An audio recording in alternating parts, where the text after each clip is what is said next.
Father, we thank you. We thank you for your love. We thank you for your grace. We thank you for the opportunity that you have given us. May you bless us this day and support us to receive your words in the mighty name of Jesus Christ's name. Amen. Amen. Our lesson today is about reinstituting the truth. This is our lesson for today. I will start with the Sabbath. The Sabbath was lost in Egypt. Hello, Louisa. Hello. Yes, I'm audible. Yes, you are audible. I'm an interpreter.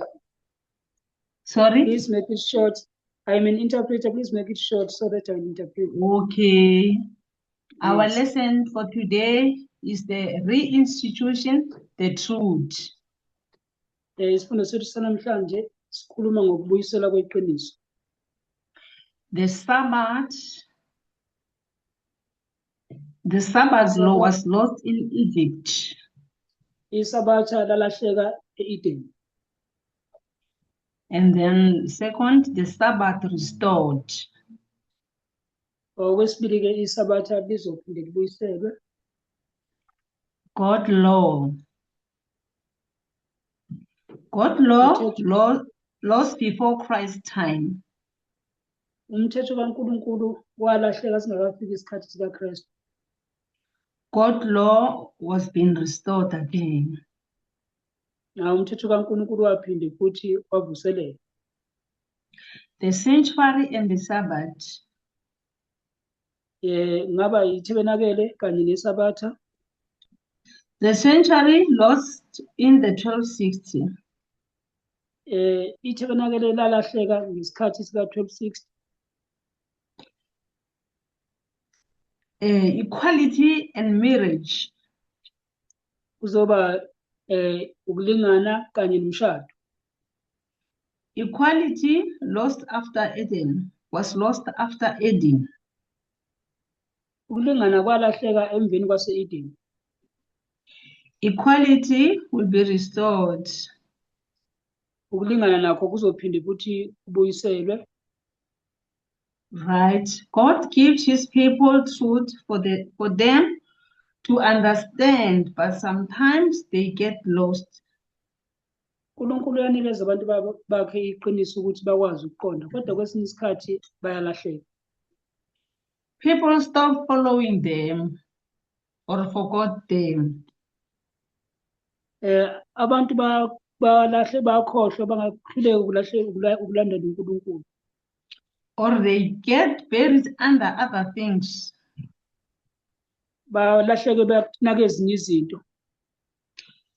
God has to reinstitute those truths. uNkulunkulu bese kufuna ukuthi awavuselele lawo maqiniso. In this lesson, we are going to talk at some of those instances connected to the subject of reinstituting the truth. Kulesi sifundo sokhuluma ngezinto ezixhumene, isifundo sethu sokuthi kuvuselelwe iqiniso. Is the message of the dispensation that we live in and now. Kungumlayezo wesikhathi esiphila kuso njengamanje. We will see how its message is also connected to the message of the last dispensation. Siyabona ukuthi lo mlayezo futhi uyaqhubana nomlayezo wesikhathi sokugcina. As the Sabbath was lost in Egypt, njengalokhu isabatha lalahleka eGibhithe, during the time of the captivity of God's people in Egypt, lalahleka ngesikhathi sokuthunjwa kwabantwana bakaNkulunkulu eGibhithe. The Israelites stopped keeping the Sabbath. Babengasakwazi ukuthi bagcine isabatha. Hallowed by the Creator, rest and blessings. Bengasakwazi ukugcina isabatha njengalokhu umdali waphumula. The Sabbath was kept by Adam in his innocence in the Holy Eden. Isabatha ke lagcinwa ngo-Adamu ke e-Eden engcwele. by Adam fallen yet repented. U-Adam waseyawa kodwa futhi waphinde waphenduka. When he was driven from his happy estate, Uma ngabe-ke ezama ukuthi ahambe alandele injabulo yakhe, it was kept by all the patriarchs from Abel to Rachel, Noah, to Abraham, to Jacob. lagcinwa yibo bonke-ke abantu o-Abela, no-Abrahama kanye noJakobe.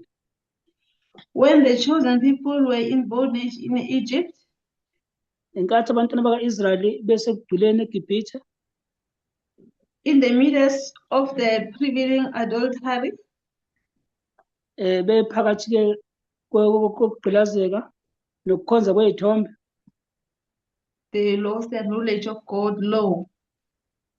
balahlekelwa ukwazi umthetho kaNkulunkulu. We can check it at Great Controversy 453. Singakwazi-ke lokhu ukubheka kwincwadini iGreat Controversy, page 453. They were bondage to the Egyptian who didn't keep the Sabbath, so they eventually stopped keeping it themselves. Balahleka-ke eGibhithe lapho babengasagcini isabatha, base bekuyeka-ke ukuthi baligcine-ke bona ngokwabo. Okay, now I'm coming to the Sabbath restored. Lizakubuyisela kanjani-ke isabatha? The Sabbath began to be restored at the end of Egypt captivity. Isabatha laqala ukuthi livuselele ekupheleni kokuthunjwa. The Egyptian captivity lasted many years. Ukuthunjwa kwaseGibhithe kwathatha isikhathi eside kakhulu. The Israelites were enslaved and forced to work. Babekade-ke ama-Israelites-ke ephoqwa ukuthi awasebenze. This work forced them to break and eventually forget the Sabbath. Lokho kwabenza ukuthi-ke bagcine-ke manje sebeliphula-ke isabatha-ke. After Moses killed the Egyptian, he fled to Midian and lived there for 40 years. Uma uMoses-ke sebalekile eGibhithe wahamba-ke wahamba wabaleka iminyaka ewu-40. God appeared to Moses. uNkulunkulu kuyavela kuMoses. He told him to go to Egypt and tell Pharaoh to free the Israelites. Uyamtshena ukuthi akabuyele eGibhithe atshene uFaro ukuthi akabakhulule abantwana bakwa-Israyeli. Moses went, and while in Egypt, he told the Israelites to begin to keep the Sabbath again. Uyahamba kuMoses bese efikile eGibhithe uyabatshela abantwana bakwa-Israyeli ukuthi abaphinde bagcine futhi isabatha. We can check this also on PP 258. Singakubheka-ke lokho encwadini iPatriarchs and Prophets, page 258. But Moses has shown his people that obedience to God was the first condition of deliverance. Wabatshela Moses ukuthi ukulalela uNkulunkulu kungumthobelo. And the effort made to restore the observance of the Sabbath had to come to the notice of their oppressors. Kwenziwa-ke imizamo eminingi ukuthi baqale futhi bagcine isabatha, kodwa lokho kwagcina sebekubona-ke labo abagqilazile. Then we see here that the Sabbath began to be restored when Moses returned to Egypt. Siyabona ukuthi isabatha laqala futhi ukuvuselela ngenkathi uMoses esephindele eGibhithe. So the Sabbath was lost in the captivity in Egypt, and it was restored when Moses returned to Egypt. Siyabona ukuthi-ke isabatha lalahleka eGibhithe kodwa futhi laphinde laqala ukuvuselela uma uMoses esebuyele eGibhithe.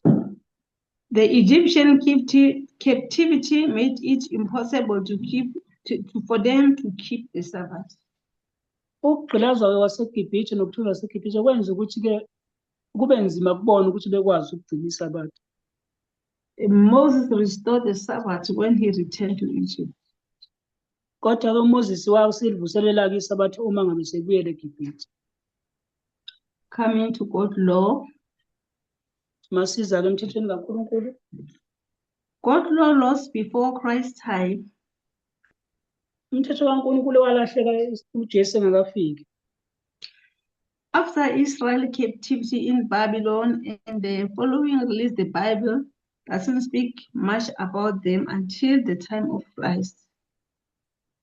Emveni kokuthi u-Israyeli wayethunjiwe eGibhithe ngeke ngikhuluma okuningi ngoba iBhayibheli liyakhuluma ngalokho kuze kufike isikhathi sikaJesu.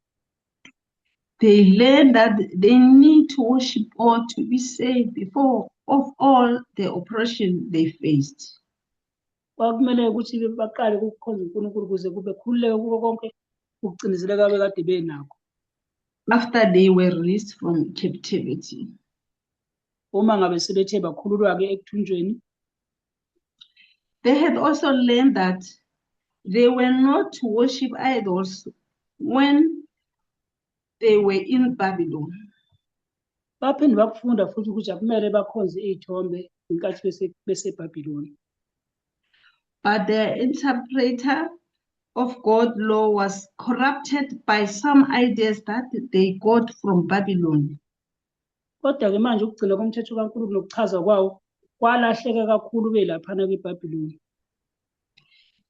They become stagnant in their observance of the law and they shut themselves in from everyone. Bagcina sebelahlekeleke ukukhonza ukulandela umthetho, bagcina sebelahlekile kuyona yonke indawo. The law of God was covered in ceremonies and meaningless rules. Kodwa umthetho kaNkulunkulu-ke wawukade ukhona laphana kuma-ceremonies nakuyo yonke imigomo.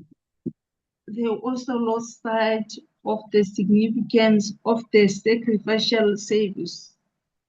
Kodwa-ke bagcina balahlekelwa even nangalokhu kubaluleka kokugcinwa kwalama-ceremonial laws. The law was lost in the time between Israel's deliverance from Babylon and the advent of Christ. Umthetho-ke walahleka-ke phakathi kwesikhathi lapho bephuma eBhabhiloni kanye nasekuveleni kukaKristu. God's law restored. Umthetho kaNkulunkulu uyavuselela. During the time of Christ, his law was restored. Ngesikhathi sikaKristu umthetho kaNkulunkulu usuyavuselela. That is what he taught to the people and his disciples during his time on earth, how to keep the law.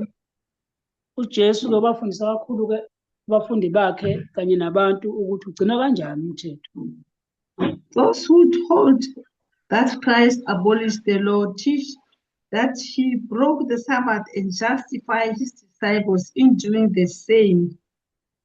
Kodwa-ke abantu bathi-ke uJesu wawuchitha umthetho kanjalo namadisayibuli aphinde futhi nawo awuphula. Thus they are really taking the same ground as the Catholic Jews. Siyabona ukuthi nabo balandela endleleni efanayo naleyo ayilandelwa ngamaJuda. In this, they contradict the testimony of Christ himself, who declared, I have kept my Father's commandment and I abide in his love. Kulokhu-ke baphambanisa umthetho kaNkulunkulu, kodwa uJesu yasho ukuthi mina ngugcinile umthetho kaBaba ngakho ngihlala othandweni lakhe. This we can find it on John 5 verse 10. Singakuthola-ke lokho encwadini kaJohn 5 verse 10. Neither the Savior nor his followers broke the law of the Sabbath. Siyabona ukuthi abalandeli baqala bawuphula umthetho weSabatha. Christ was a living representative of the law. Kodwa uJesu Kristu yena wayekade uphila umthetho. No violation of his holy precepts was found in his life. Akukho kwephula umthetho kwatholakala empilweni kaKristu. This we can find on the Desire of Ages 287.3. Sorry. Singakuthola-ke lokho encwadini ye-Desire of Ages page 257.3. 287.3. Christ not only taught the law to his disciples, but he lived the law. uJesu akabafundisanga nje kuphela umthetho abafundi bakhe kodwa wawuphila. That is how the law was restored during his time. Yikho-ke lokhu okubonakalisa khona ukuthi umthetho wavuselelwa ngesikhathi sakhe. Yes, as the law was lost, the law was buried under the Jews' traditions. Njengalokhu umthetho wakade ulahlekile-ke ulahle ngenxa yamasiko abaJuda. As God's law restored, Christ swept away tradition and brought out the law. Njengalokhu umthetho ubuyiselwa-ke uJesu Kristu uyayichitha-ke amasiko abantu usebuyisa umthetho uyawuvuselela. The sanctuary and the Sabbath. Sesibheka-ke iTabernacle kanye neSabatha.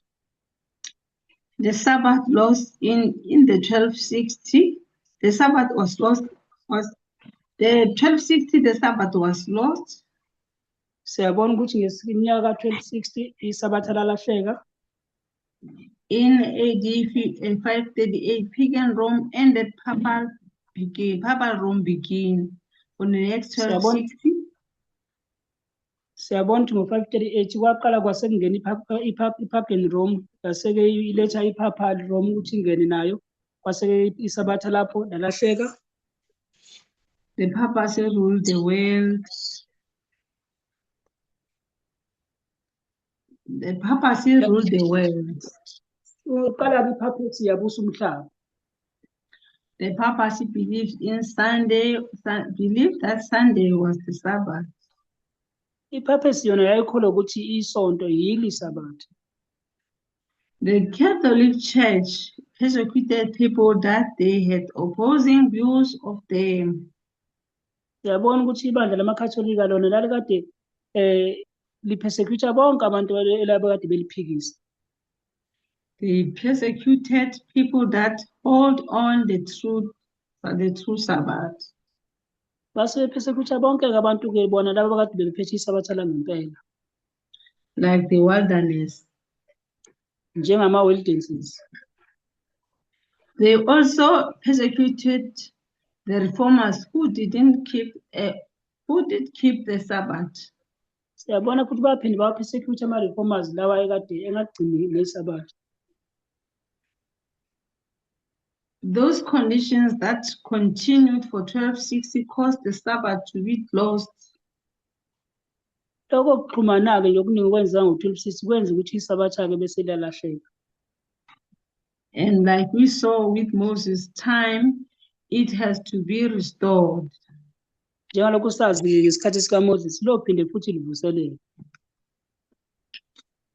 The sanctuary. Sesibheka iTabernacle. The main point of the Millerites was the second coming of Christ.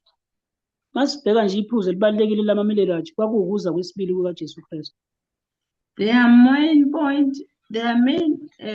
verse to prove that was Daniel 8, verse 14. Okuyilona vesi-ke elibalulekile lokuphuka lokho uDaniel 8 verse 14. As this verse talks about the sanctuary. Njengalokhu sibona ukuthi leli vesi likhuluma ngeTabernacle. It says that after 2,300 prophetic days, lithi-ke emveni kwey'nsuku eziwu-200 zesiprofetho, which is the 2,300 years, the sanctuary will be cleansed. Sibona ukuthi okuyiminyaka ewu-2300 kuyobe iTabernacle bese-ke liyahlanzwa. The Millerites made a mistake, though they thought that the sanctuary was the earth and the cleansing of the earth was the lake of fire. Ama-Millerite wona ecabanga ukuthi-ke iTabernacle yilo mhlaba. Ngalokho becabanga ukuthi-ke iTabernacle lizobe seliyahlanzwa-ke lihlanzwe ngomlilo. And the second coming. Ekubuyeni kwesibili kukaJesu. But we know that it's not true. Their message should have said that Jesus was about to enter the most holy place of the sanctuary in heaven. Siyazi ukuthi lowo mlayezo lowo awusilona iqiniso, kodwa nje ukuthi uJesu Kristu wayezongena endaweni engcwele ezulwini. They should have seen the mistake and correct it, but they didn't know. Kwakubona balibone leli phutha balilungise kodwa-ke babengazi. Regardless of that, the Millerites message from 1798 to October 22, 1844 was about the sanctuary. Ngaphandle kwalokho-ke masingabheka umlayezo womillerite ku-October 22, 1844 wawungu-sanctuary. The Sabbath and the sanctuary. Kwakuyisabatha kanye netabernacle. The thing that has been, it is that which shall be, and that which is done is that which shall be done, and there is no new thing under the sun. Lokho kwabe kwaba khona yikho kuya kuba khona, futhi lokho kwakwenzeka yikona kuyophinde kwenzeka, ayikho into entsha phansi komthunzi welanga. Ecclesiastes 1 verse 9. Lokho Ecclesiastes 1 verse 9. There is nothing new under the sun, which means there is no new message. It's only explaining the previous message. Akukho okusha phansi komthunzi welanga, okusho ukuthi awukho umlayezo omusha, kodwa umlayezo ofikayo usuke uzochaza umlayezo wawukade ukhona. There is truth for the time of the Millerites. Kuneqiniso-ke lesikhathi sama-Millerite, As the whole message was about the sanctuary, njengalokhu wonke umlayezo nje wawungetabernacle. as Sister Ellen White has a vision about the sanctuary. Siyabona futhi ukuthi kanjalo kwaba khona nembono ngendaba yetabernacle. In the ark was the golden stick, pot of manna, Aaron's rod that budded, and the table of the stone is folded together like a book. Khona laphana kwitabernacle kune-pot of manna, kunenduku kaMose, kunayo yonke ifurniture leyo aseyibaliwe. Jesus opened them, and I saw the 10 commandments written on them with the finger of God. uJesu Kristu yabambulela-ke uthi ngiyabona-ke umthetho kaNkulunkulu wawulotshiwe ngomunwe kaNkulunkulu. On one table were 4, and on the other 6. Siyabona ukuthi kwelinye ithebula mini imithetho, kwelinye u-6. The 4 on the first table shone brighter than the other 6. Kodwa le ewu-4 esethebuleni lokuqala, etafuleni lokuqala, engathi yona iyakhanya kakhulu kunale eminye u-6. But the 4th, the Sabbath commandment shone above all. For the Sabbath was set apart to be kept in honor of God's holy name. The holy Sabbath looked glorious. Kuyabonakala ukuthi kodwa isabatha akilona elalигqame kakhulu, kwakubonisa ukuthi kwakumele ukuthi ligcinwe futhi laliphethe igama likaNkulunkulu eliyingcwele. A halo of glory was all around it. Kanjalo futhi kwakubonakala inkazimulo-ke ilizungezile. From early writing, page 32, paragraph 3. Siyakuthola lokho encwadini early writing, page 32, paragraph 3. The vision of the sanctuary was pointing to the Sabbath when the Millerites began to understand the message of the Sabbath. Umbono-ke we-sanctuary wawubonisa lapha ama-Millerite, ngenkathi ama-Millerite ezama ukuqonda ngendaba yesabatha. It wasn't a new message. They were refining their understanding of the sanctuary. Kwakungathi umyalezo omusha, kanti cha, babe kade bezama ukuthi bahlolisise kahle ukuqonda kwabo ngethabernacle. As the Sabbath was lost, the Sabbath keepers were persecuted in the 1260. Njengalokhu sibona ukuthi isabatha lalilahlekile-ke ngoba abantwana baNkulunkulu babe kade behlukunyeziwe ngeminyaka ka-1260. Looking at 1798 to 22 October 1844. Siyabona ukuthi leso sikhathi masuka 1798 kuya 22 October 1844. Sabbath restored, an understanding of the sanctuary lead to an understanding of the Sabbath. Siyabona ukuthi liyavuselelwa isabatha, ukuqonda ngethabernacle yikona okwaholela ekutheni kuqondwe ngesabatha. Now I'm going to talk about equality and marriage. Manje-ke sizokhuluma ngokulingana kanye nomshado. Equality was lost in Eden. Siyabona ukuthi ukulingana kwalahleka ensimini yase-Edeni. In Eden, Adam and Eve committed the first sin. Siyabheka ukuthi ensimini yase-Edeni u-Adam no-Eva ibona abaqala ukona. They had all of the trees in the Garden of Eden to eat from except one, that was the tree of knowledge of good and evil. Babenayo yonke-ke imithi ensimini yase-Edeni ukuthi ifanele bayidle, kodwa kwakukhona owodwa nje okwazi okuhle nokubi.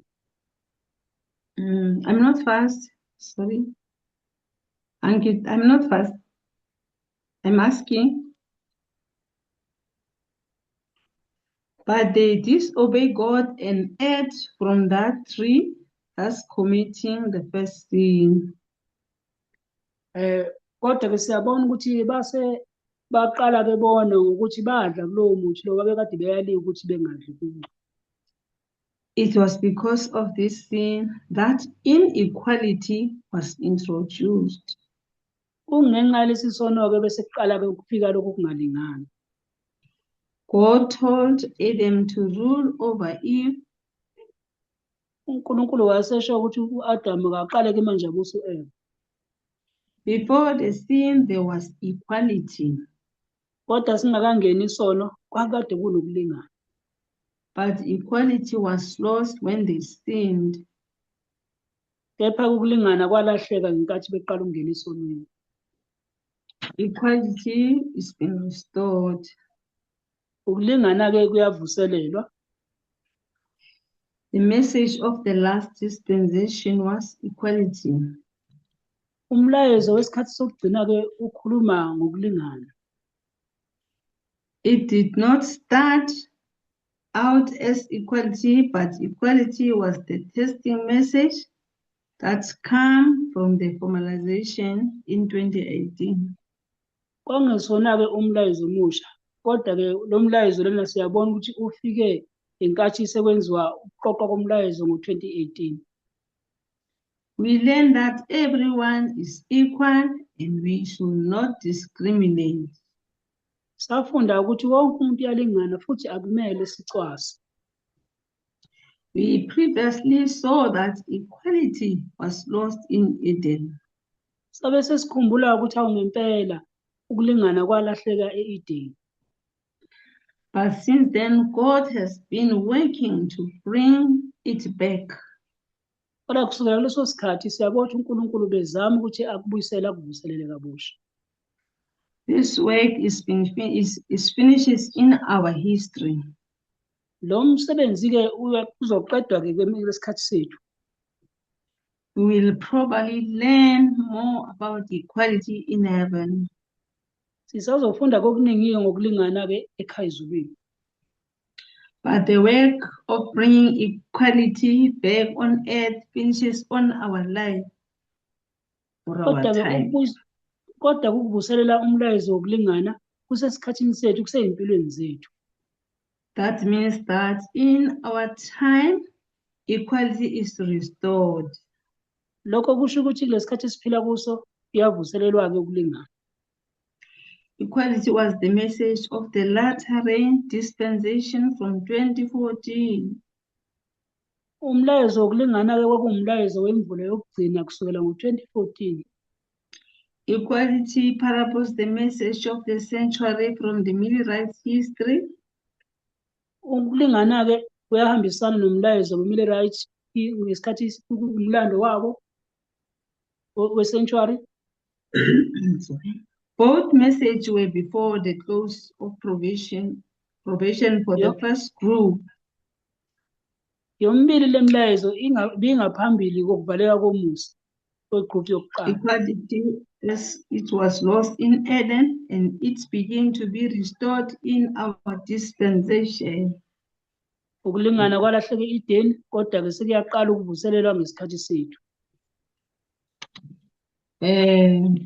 The twin institution. Siyabheka ukuthi kunezikhungo ezimbili. Marriage and the Sabbath are the twin institute that God created. Isabatha kanye nomshado kuyikhungo ezimbili uNkulunkulu akayidalayo.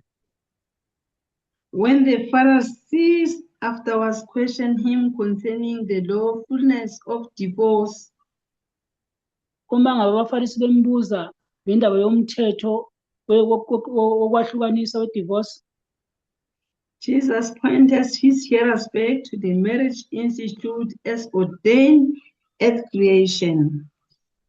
Jesu ubabuyisela emuva ukuthi nakhumbulani ukuthi yini eyagcotshwa ekuqaleni. Because of the hardness of your heart, Kungenxa yobukhuni bey'nhliziyo zabo, he said to Moses, suffered you to put away your wives, but from the beginning it was not so. wathi kuMoses-ke, hayi, kufaneke nikhiphe incwadi yesehlukaniso, kodwa nje kwasekuqaleni kwakungenjalo. He referred them to the blessed days of Eden, when God pronounced all things very good. Uyabahola kuJesu, baholela emuva ensimini yase-Edeni lapho khona uNkulunkulu wayememezela izinto ey'ngcwele kubantu abangcwele. As the marriage and the Sabbath had their origin, Njengalokhu sibona ukuthi isabatha kanye nomthetho kukhona lapho elivela khona. twin institutes for the glory of God in the benefit of humanity. Ikhungo ey'mbili ekukhazimuliseni uNkulunkulu kubantu. From Adventist Home, page 340, paragraph 4. Singakuthola lokho encwadini i-Adventist Home ku-page 340, paragraph 4. After Eden, the institute of marriage was lost. Emveni kwensimi yase-Edeni waqala-ke umlayezo womshado walahleka. We are coming to the marriage restored. Manje siyabheka ukuthi umshado futhi nawo uyavuselela. Marriage will be restored in our time. Nawo umshado futhi uzophinde uvuselelwe esikhathini sethu. We look at how things were restored after they were lost. Sibhekile ukuthi izinto zayivuselelwa kanjani emveni kuba kade seyilahlekile. The Sabbath was lost in Egypt and it was later restored. Siyabona ukuthi isabatha lalahleke e-Edeni kodwa kuthe kamuva laphinde lavuselelwa. God's law was buried by the tradition of the Jews and Christ restored it. Umthetho kaNkulunkulu nawo wawugqitshwe nje iy'mfundiso zabaJuda kodwa uJesu waphinde wawubuyisa. In the 1260, the Sabbath was lost again, but the understanding of the sanctuary led to the restoration of the Sabbath. Siyabona ukuthi esikhathini sika-1260 laphinde lahleka futhi isabatha, kodwa kuthe mase kuvuselelwa ithabenakele lavuselelwa futhi nalo isabatha. In our time, we saw that equality is being restored after having been lost after Eden. Siyabona ukuthi esikhathini sethu umlayezo wokulingana uyabuyiselwa uyavuselelwa lokhu kwalahleka ensimini yase-Edeni. As well as equality, marriage will be restored in our time. Kanjalo futhi nomlayezo wokulingana unawo kanjalo nomshado futhi uyavuselelwa esikhathini sethu. We saw that marriage was lost after Eden and therefore it must be restored. Before Eden will be restored. Siyabona ukuthi umshado walahleka emveni kwe-Edeni, ngalokho-ke kufanele ukuthi uvuselelwe, ngaleyo ndlela-ke uyavuselelwa. We know this because the Millerites formed an understanding of the sanctuary before the close of probation in 1844. Siyakuqonda lokho ngenxa yokuthi ama-Millerites akwazi ukuthi aqonda ngendaba yesabatha ngaphambi kokuba kuvaleke umuzi. And that understanding developed into an understanding of the Sabbath from 1840 to 1848. Ukuqonda-ke ngethabenakele kwenza ukuthi-ke bese kuba khona ukuqonda-ke ngesabatha kule minyaka 1848 yabo 1843. 1848. Unyaka The message that the parables and understanding of the sanctuary is equality. Umlayezo-ke ohambisanayo nokuqonda kwe-sanctuary ilona wokulingana. Therefore, the understanding of equality will soon develop into a message since we are after the close of probation, Manje like the ukuqonda Netherlands. manje ukuqonda ngomlayezo wokulingana kuzokwenzeka-ke kuvuselele kakhulu njengalokhu sibheke ekuvalekeni komuzi. We can pinpoint the time the message will be given by looking at the dates in Mid-Rise history. Siyakwazi ukuthi sisiqondisise isikhathi sisibheke ngqo uma singabuka iy'nsuku ngesikhathi senzeka umlando wama-Millerite. The message of the Sabbath was given in 1846 to 1848 time. Siyabona ukuthi umlayezo wesabatha unikeziwe ngeminyaka kako-1846 kuya ku-1848. This was before 1850, which is the Sunday law. Kodwa lokho siyakubona ukuthi kungaphambi kweminyaka 1850 ngaphambi kokuthi kufike umthetho wokukhonza ngesonto. Since we are talking about the first fractal in the Middle-Rise history, 1850, Ngoba ke it's manje the midnight cry. ngoba ke siyabheka ukuthi masikhuluma ngama-fractal okuqala eminyakeni yabo-1850 siyabona ukuthi sekukhona ukukhala phakathi kobusuku. In 2021. Lokhu kukhala phakathi kobusuku sikuthola ngo-2021. So therefore we know we get a message. Ngalokho-ke siyaqonda ukuthi siyawuthola umlayezo. It comes at the formalization. Uyafika-ke ngesikhathi sokuqoqwa komlayezo. Because that is what 1848 parallel in our time. Ngoba yikho lokho 1848 ahambisana nakho kulesi sikhathi sethu esiphila kuso. Marriage and equality are connected. Masibheka-ke umshado kanye nokulingana kuyizinto ey'xhumene. Marriage is part of equality. Umshado uyingxenye yokulingana. Therefore, since equality was lost, Ngalokho-ke njengalokhu ukulingana kwalahleka and restored, and it's going to be restored in our time, uma futhi sekuphinde kuvuselelwa ngesikhathi sethu, marriage is also restored in our time because they are connected. Kanjalo-ke nomshado uyavuselelwa esikhathini sethu ngoba izinto ey'xhumene lezi.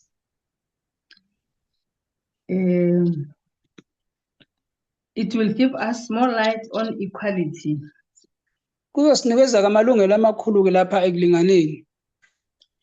And therefore complete the restoration of the Twin Institute. Bese-ke siyakuphelelisa-ke ukuvuselela kwey'khungo ey'mbili. Which was marriage and the Sabbath. Okuyisikhungo somshado kanye nokulingana. We can say equality and the Sabbath. Siyabona ukuthi masikhuluma ngokulingana siphinde sikhulume ngesabatha. So the formalization will complete the two institutes, which we know have to be completed before Eden gets restored at the end of the world. Lokhu kuqoqa komlayezo-ke ikhona ukusibonisa ukuthi ngempela kufanele ukuthi lezi zikhungo zivuselelwe ngaphambi kokuphela komhlaba. Equality and marriage were lost. Ukulingana kanye nomshado kwalahleka. Inequality was introduced in Eden and marriage was lost. Ukungalingani-ke kwaqala kwafika-ke Edeni kanjalo kumshado nakhona walahleka. In 2014 to 2019, the message of the last dispensation was about equality. It begins to be restored. Mawusukela eminyakeni ka-2014 kuya ku-2019 siyabona ukuthi umlayezo wokulingana uyaqala uyavuselelwa futhi. 2021 formalization, marriage is restored. Ngomnyaka ka-2021 ukuqoqwa komlayezo yaqala futhi kuyavuselelwa umshado. Equality will lead us to an understanding of marriage at the formalization. Siyabona ukuthi ukulingana ikona okusiholele ekutheni sikwazi ukuqonda ngomshado ngesikhathi sokuqoqwa komlayezo. This is my last. This is. I finished my presentation. Ngiyakholwa ukuthi There's isifundo no sami comments. siyaphela lapha. Ngabe ikhona ama-comment? Ngifuna ukungezelela.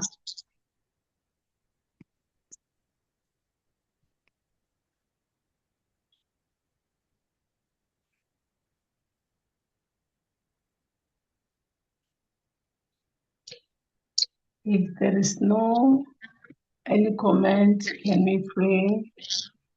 Uma ngekho-ke okhomentayo sicela ukuthi sithandaze.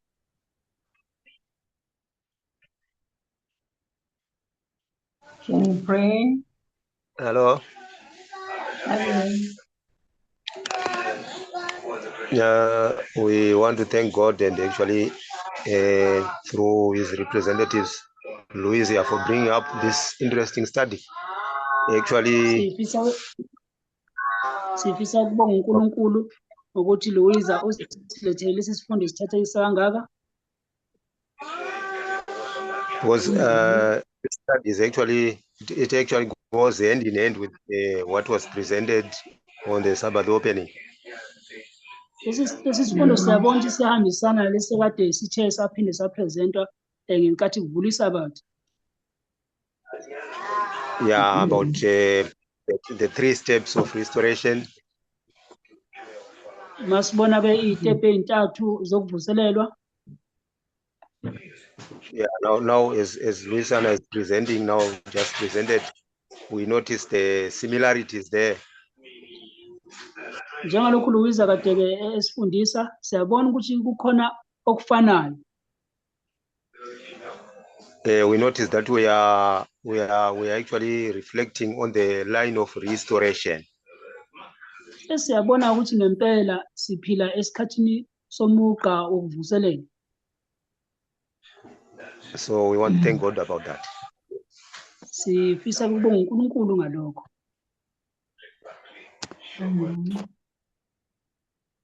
Okay, thank you. Let us thank the Lord every time. Siyabonga, sibonga uNkulunkulu ngalokho. Anyone? Ukhona omunye?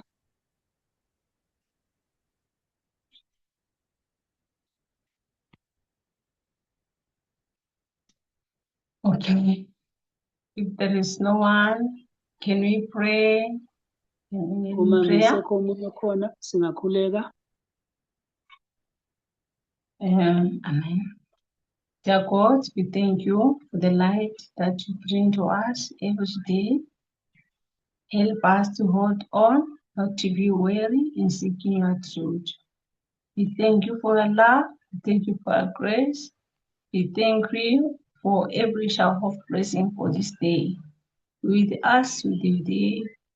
You will be with us through this week. We thank you and we bless you in Jesus' name. Amen. Amen.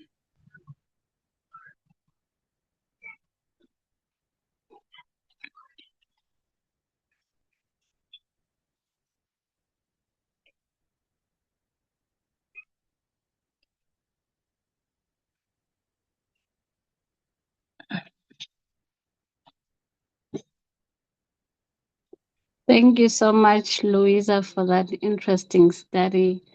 It was a blessing, and may the Lord bless you as you continue, enlightening